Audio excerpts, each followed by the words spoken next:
Hey, what's up, guys? Thanks for coming back for another video. We have a special guest here today, Danielle chrisxoutdoors. Hi, everyone.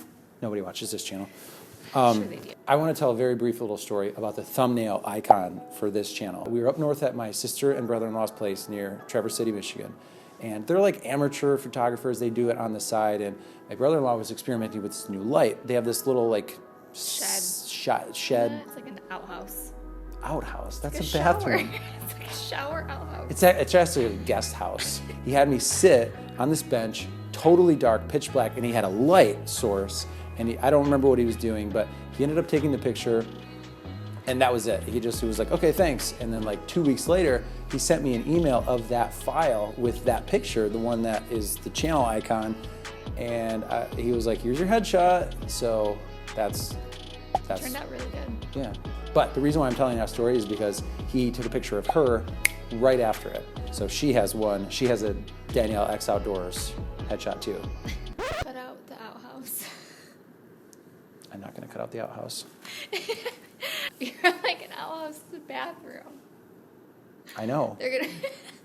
Really quickly too, I just want to shout out a couple people. You guys have reached out to me via social media, email, whatever. I love and adore interacting with every single person who watches this channel that feels the need to show and tell me what they are working on. I love it. So please keep it up. He does love it. Yeah. Nick in Quebec. Nick, you know who you are. I have been back and forth with you on Instagram a few times. Nick has recently started working on a lot of things, pulling in neighbors' equipment, getting it running. Awesome. Nick, thank you for watching the channel. We appreciate it. Nate in Rhode Island. Nate, you know who you are. You and I have emailed back and forth a few times. You know, let me know some of the things that you were working on and struggling with. Really love the conversation. And last but certainly not least, Jack. Jack is a sophomore. Jack has started watching this channel. He started getting into, fixing and flipping small engine equipment. I told him if I could get into this back as a sophomore, I would probably give my right leg if I was able to go back and do that. So Jack, awesome job. Keep it up. Thank you for letting me know. Thank you for supporting the channel. I appreciate all three of you guys and everybody else watching. Thank you so much. Today we have a Jonsered 625 chainsaw. Story behind this and why it's here and why we're working on it. My dad has a business partner, a friend. He had it. They were in talking in passing. He mentioned that it wouldn't run, it wouldn't start. So my dad, knowing who I am, obviously, and knowing this channel, he said, why don't you have my son take a look at it and, maybe it can be fixed. I'm sure it can. I will disclaim to you, I am not a chainsaw person at all. We don't need a chainsaw. We don't own a chainsaw. I don't know that much about Jonsered, but I do now. Do you know where the name Jonsered comes from?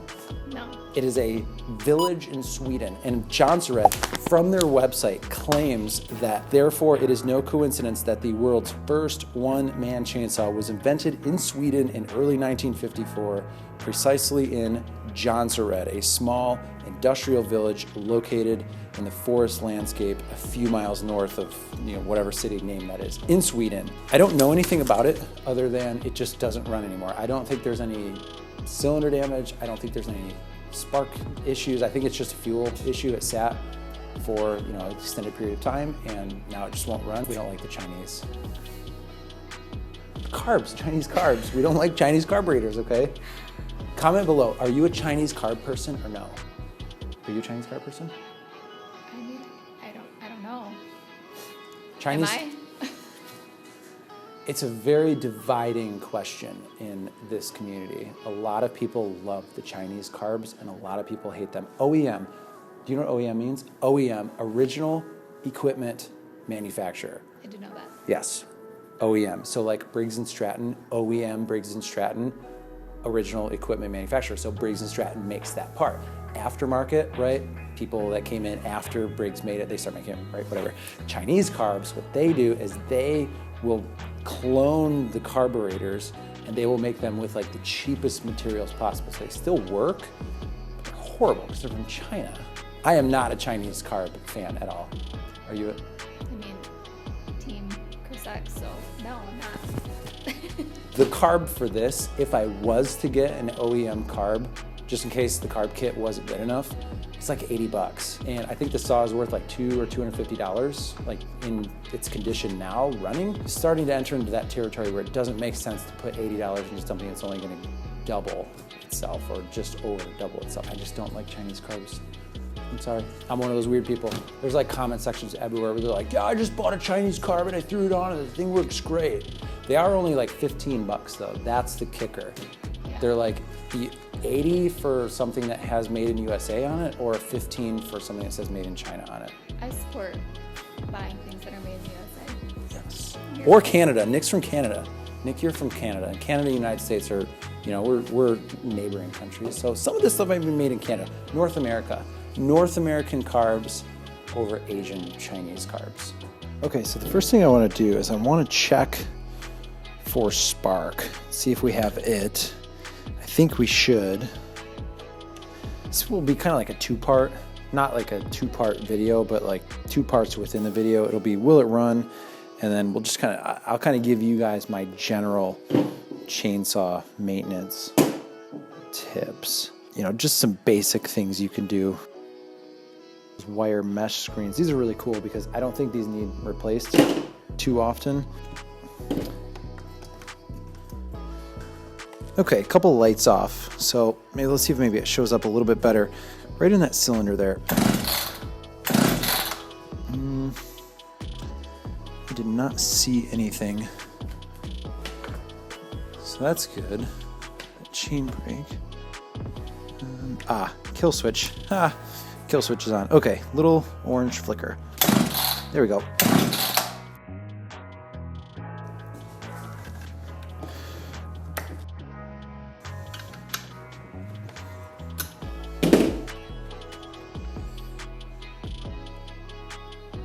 Spark plug does not look too bad. So let's get a little bit of holy water down there. And we'll look for our promise pops.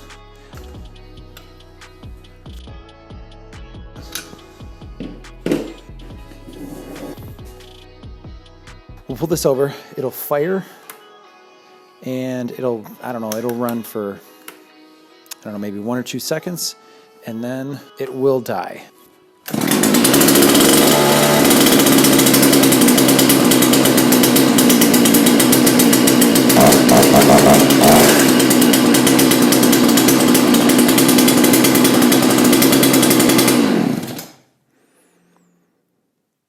That is the first time on this channel that something has started and kept running. Okay, I got abruptly pulled into something last night. It is the next afternoon. I was able to just kind of sleep on this and figure out what to do because it obviously seems like it wants to run. So I'm gonna fire this up. We'll see how it sounds. We'll go through it. I will give you guys kind of my things, routine maintenance things, just to have as baseline knowledge for, if you're ever working on one of these, common things to look for, what you can do, things that are relatively straightforward. I do want to get a compression rating. Chainsaws is generally a little bit higher. Cold PSI, 100 to 120, 130, somewhere in there. And then hot PSI, maybe 140 to 160, somewhere in there. Whereas, a lawnmower, generator, something small engine, not as much PSI would be, cold between 60 and 75. Hot might be close to 100, 120. So kind of shifts up a little bit higher when it's a chainsaw. Hopefully that carburetor does not need much adjustment. I don't have a tool that fits in there. I don't even know what kind of tool it is. Sometimes they have those weird specialty tools the government doesn't want you messing with all the emissions. So let's just cross our fingers and hope that it does not need an adjustment. There's much more other videos if you guys are wondering how to do that on YouTube. Just check it out. I'm sure you'll be able to find something. I have a lot of tools that I use linked in the description if anybody's curious. This one is not. What did I do?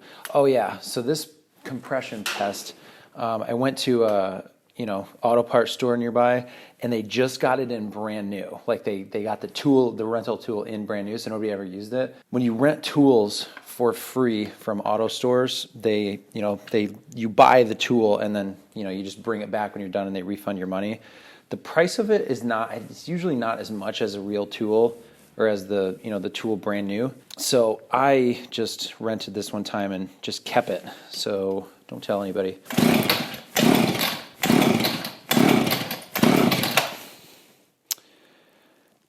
And we are at 170. Interesting.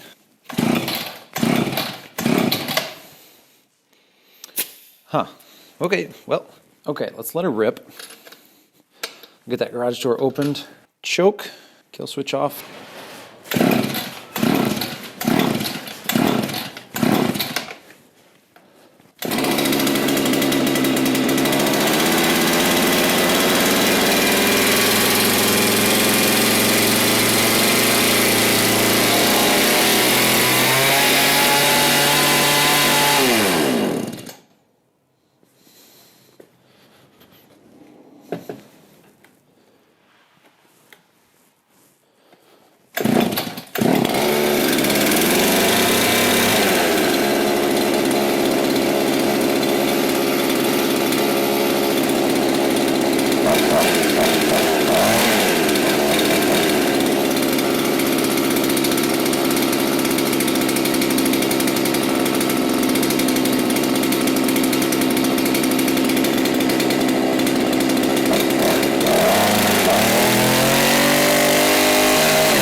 Sorry about this incredible glare. The sun is just beaming straight into the garage.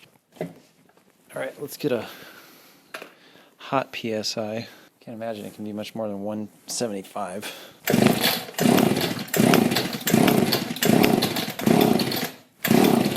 So there is almost no change, actually slightly less. Well done, Jonsered. We did get a good little spill of oil, which is good. That means it's working.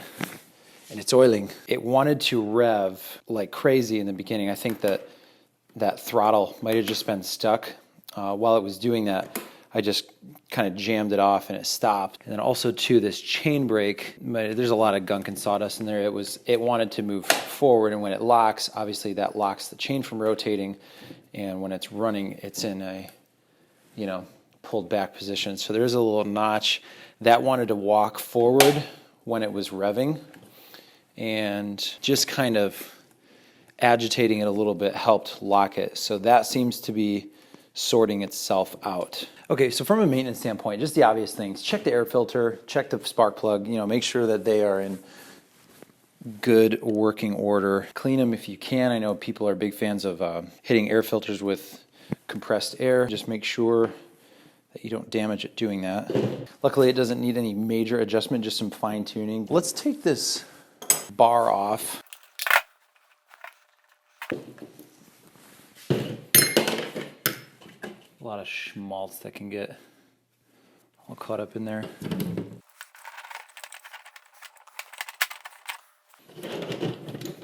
You might hear people refer to this as a power head, and that is what they're talking about. There is a lot of oil and sawdust crap that is commonly found, in this general area. Keeping it clean, that is the best and most important thing that you can do.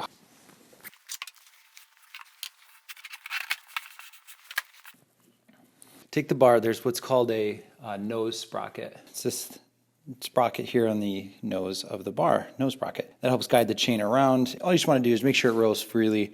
It's not stuck, it's not hung up on anything, and it just kind of generally feels smooth, which this one does. In between the chain, there's what's called guide rails. These two things on the left and the right, those are guide rails. In between there, you can get a lot of buildup of, sawdust, tree sap, oil. You just want to make sure that's cleared. They make specific tools. A raker gauge, I believe is what it's called. I don't have one of those. If you don't have one, I'm sure there's probably people that are going to disagree with this, but you can just get just something small. You don't want to damage it or do too much, too much to it. But as you can see, that is all of that came out of there. So you just want to just get that cleared up.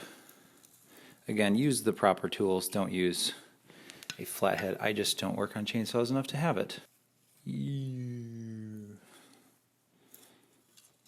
is what came out of those little guide rails, which is yummy. So you make sure those guide rails are clear. The next thing you can do, you can inspect the bar itself.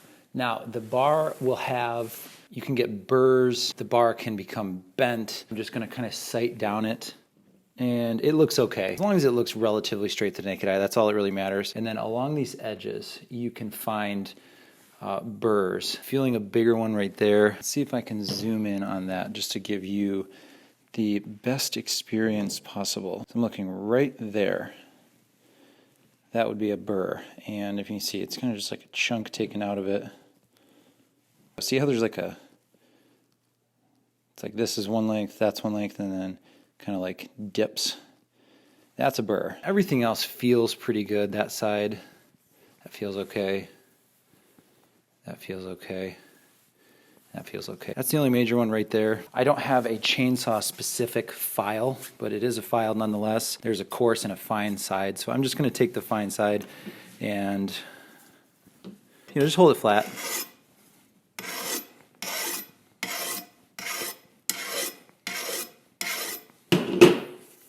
Nothing too crazy, not too much pressure. And I don't know if it's going to show up on camera, but you can see, I believe it was somewhere in that vicinity. You can see now it's a little bit smoother. All right, you've checked the air filter, you've checked the spark plug, checked the nose sprocket, clear the guide rails, burrs, bends. You're looking for all of that, right? So all that's great. Now, on the base of the bar, there are these inlets for the oil. You just want to make sure those are clean. General degunking of all of that crap.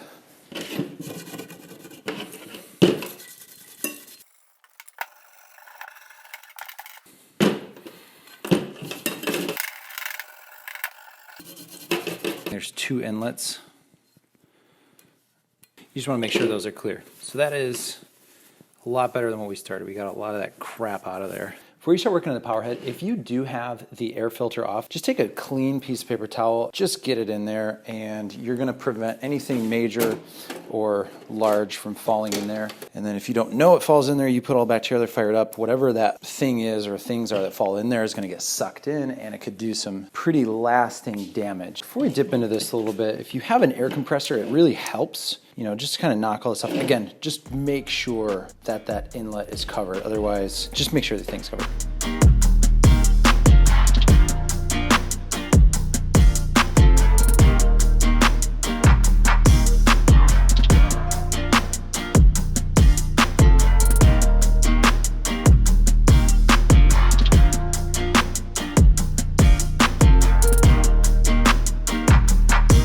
Okay, now that you got it cleaned off a little bit, the air compressor is bittersweet too. The air compressor can make a little bit of a mess, but you do get into those teeny tiny little crevices that you otherwise would not normally be able to get into. So in my opinion, it is worth it. But if you don't have an air compressor, no worries, just do your best to clean it as best as possible. Now that you got it cleaned off, you can take a look at that sprocket in there, and can't really see it. There's this drum cover. This is the clutch. What you can do is just make sure there's no major grooves or anything down there in that on that sprocket. And if it looks okay, no worries, move on. The sprockets do wear. If you're using a saw commercially, for hours a day, you obviously know it's going to need a little bit more attention than, if you're just using it on a residential property a couple times a month or whatever. So now that it's cleaned, you've inspected it, you've looked at it, we're gonna start to put it back together. This is a tensioner peg. The more it slides to the right, the tighter it is. The more it slides to the left, the looser it is. Kind of like lefty-loosey, righty-tighty. So whatever setting it's at, we can get it back to where, the tension is where it should be. Don't worry about the tension right now. When we put the bar back on, we'll get it figured out, and I'll kind of show you what the tension should be set at. Before we get that bar put back on there, I do want to, whatever fuel was in here, I want to get that drained out and just take a look at it. It looks pretty good, take my word for it.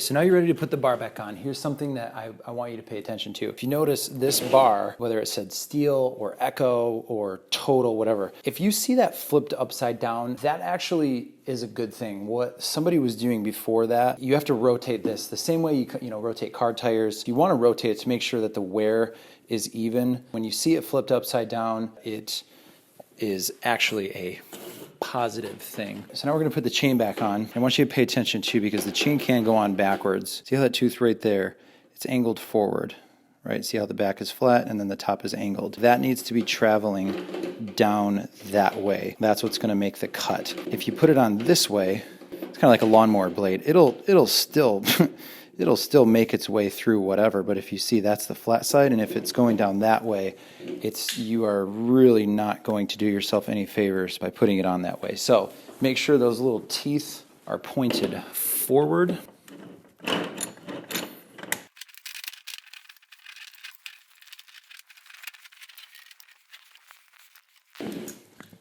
All right, so get that bar back on. Right, there's a little bit of play in it, which is normal because those nuts are not on yet. There's a tensioner screw in here. And again, left is to make it loose, right is to make it a little bit more tight. Just make sure it's on the sprocket, it's on the guide rails. When you have everything back together, hand tighten is fine for now. I'll show you why in a sec. You're still going to have a little bit of play in the bar. That's not what you want. That's okay for now. So it's a little bit on the loose side. So here's what you'll do. The proper way to adjust it is you want to tip it up a little bit and have that bar angled just as much up as you can with these hand tightened. And I'm just going to make sure they don't have to be cranked down very much, but see that, just that minor amount of play, okay? And you can see it's a little bit, it's not too bad, but it's a little bit on the loose side. You do want some play in there. If that's too tight, you can really do some damage, but you also don't want it too loose. So when you pull it up, if those teeth are about in line with the top of the guide rails, that's somewhere that you want to be. So we're not too far off. So I'm going to tighten it just a little bit, holding it up.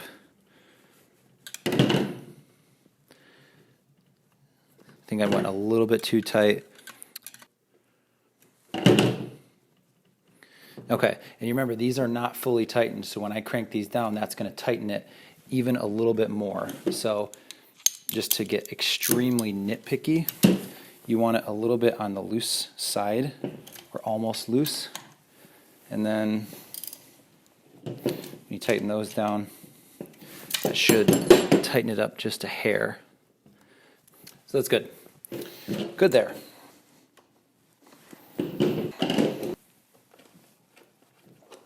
Last thing too, and this is in regards to the chain oil. And everybody probably has a different opinion on this. This is mine. Generally speaking, as you fill up the saw with gas, it will consume a similar amount of gas to bar oil. Probably not exact, but just be mindful of how often you are filling up the bar oil versus how much you're filling up the gas. You're going to run the saw dry and it will pose some future issues for you. So you can use, I've never done this, but you can use if you're in a pinch, you can use like a 10W30 or a SAE30. It's not ideal, but it's definitely better than nothing. If you're out in the field and you have some kind of a situation that you're in and that's all you have, it is obviously much better to do that than to have nothing. And I think I just overdid a little. Check this out. I have been waiting to use this syringe, and the time has come. Ha-ha!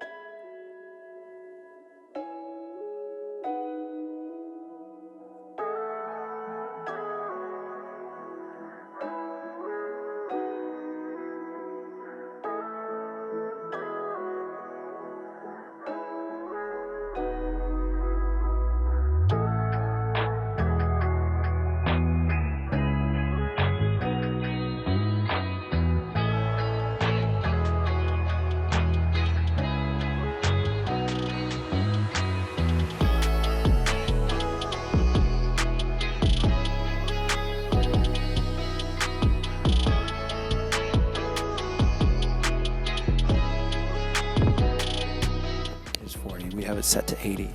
It's 40. It's 40. We have a little heater here that says 40. It's set to 80. 40. It's 40. I didn't do anything yet. Yes, you did. I didn't even fix it. Yes, We're you still did. sitting here. This is the same intro as the outro. I'm having so much trouble with this. You're the better liar than I am.